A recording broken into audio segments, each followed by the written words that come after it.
کر لو۔ جب لوگ سونے اور چاندی کو خزانہ سمجھے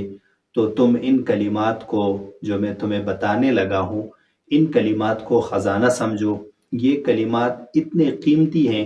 کہ سونے اور چاندی سے بھی زیادہ قیمتی ہے، تو ان کلمات کو آپ یاد کریں اور دعا میں ان کلمات کو ضرور پڑھ لیا کریں، اس کی وجہ سے آپ کی زندگی بدل جائے گی۔ کلمات یہ ہیں: اللہم انی اسألک الثبات فی الامر والعزیمة علی الرشد واسألک موجبات رحمتک وعزائم مغفرتک واسألک شکر نعمتک وحسن عبادتک